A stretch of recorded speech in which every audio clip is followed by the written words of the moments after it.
तो स्वागत है आप सभी का एक और नए वीडियो में। और इस वीडियो में हम लोग बात करने वाले हैं एडएक्स वर्सेस एडसेंस।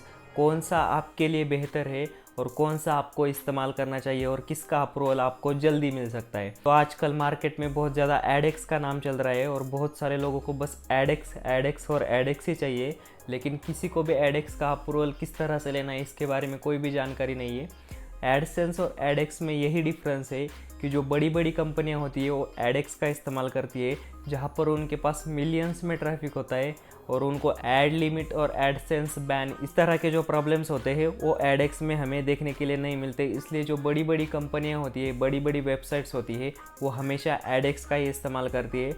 और जो हमारे जैसे छोटे छोटे पब्लिशर्स होते हैं जिनके वेबसाइट पर थोड़ा थोड़ा ट्रैफिक आता है, वो लोग एडसेंस का इस्तेमाल करते हैं। तो मैं पर्सनली एडएक्स भी इस्तेमाल करता हूँ और एडसेंस भी इस्तेमाल करता हूँ। मैं अभी करंटली 2 से 3 वेबसाइट पर काम कर रहा हूँ और उनमें से एक वेबसाइट के लिए मैंने एडएक्स लिया हुआ है और 2 वेबसाइट पर एडसेंस का ही अप्रूवल लिया हुआ है, क्योंकि 1 लाख या 2 लाख ट्रैफिक में आपको एडएक्स का अप्रूवल नहीं मिलेगा, इसलिए आपको एडसेंस इस्तेमाल करना पड़ेगा। और अगर आपको लाखों में ट्रैफिक आता है या फिर 1 मिलियन 2 मिलियन ट्रैफिक आता है तो आप एडएक्स का इस्तेमाल कर सकते हैं, जहां पर आपको एड लिमिट या फिर एडसेंस बैन जैसी प्रॉब्लम्स का सामना करना नहीं पड़ेगा। अगर आपका बहुत सारा ट्रैफिक सोशल मीडिया से आ रहा है तो आपको तो एडएक्स ही इस्तेमाल करना पड़ेगा, क्योंकि एडसेंस में आपको एड लिमिट लग सकता है। तो अभी हम लोग बात करते हैं कि एडसेंस में क्या रिक्वायरमेंट होती है और एडएक्स में क्या रिक्वायरमेंट होती है।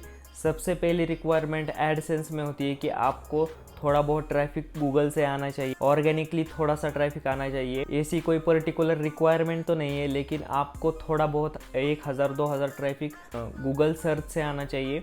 उसके साथ साथ आपकी वेबसाइट पर 50 से ज़्यादा क्वालिटी पोस्ट होने चाहिए, जिसमें कम से कम 800 से 1000 वर्ड के आर्टिकल होने चाहिए। और अगर आपको एडएक्स का अप्रूवल चाहिए तो आपको पहले एडसेंस का अप्रूवल लेना पड़ेगा और उसमें कम से कम $400 से $500 मंथली अर्निंग करनी पड़ेगी। उसके बाद ही आपको कोई एडएक्स कंपनी फ्री में अप्रूवल देगी। आजकल मार्केट में बहुत ज़्यादा पेड अप्रूवल के बारे में बातें होती है और बहुत सारे लोग पेड अप्रूवल ले भी लेते हैं, लेकिन जो कंपनी होती है बाद में उस अप्रूवल को रिजेक्ट करती है। तो मैं आपको ये पेड अप्रूवल सजेस्ट नहीं करूँगा, क्योंकि ये बहुत ज़्यादा रिस्क और इसमें आपके हज़ारों रुपये वेस्ट हो सकते हैं। तो आप बिल्कुल भी पेड अप्रूवल मत लीजिए। एडएक्स का जो फ्री में अप्रूवल मिलता है वो सिर्फ $400 से $500 मंथली कमाने वाले एडसेंस यूज़र्स को ही मिलता है। तो आप ट्राई कीजिए कि पहले एडसेंस का अप्रूवल लो और उसके बाद एडएक्स का अप्रूवल लो।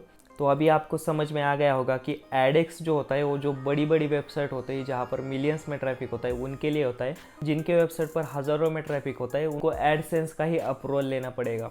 तो उम्मीद है आपको एडसेंस और एडएक्स का डिफरेंस समझ में आ गया होगा। अगर आपको एडएक्स का अप्रूवल लेना है तो अगली वीडियो में मैं आपको बताने वाला हूँ कि किस तरह से आप फ्री में एडएक्स का अप्रूवल ले सकते हो। तो चैनल को सब्सक्राइब करना मत भूलना और वीडियो को ज़रूर लाइक करना। अगली वीडियो में हम बात करने वाले इस तरह से एडएक्स का अप्रूवल फ्री में लिया जाता है। धन्यवाद।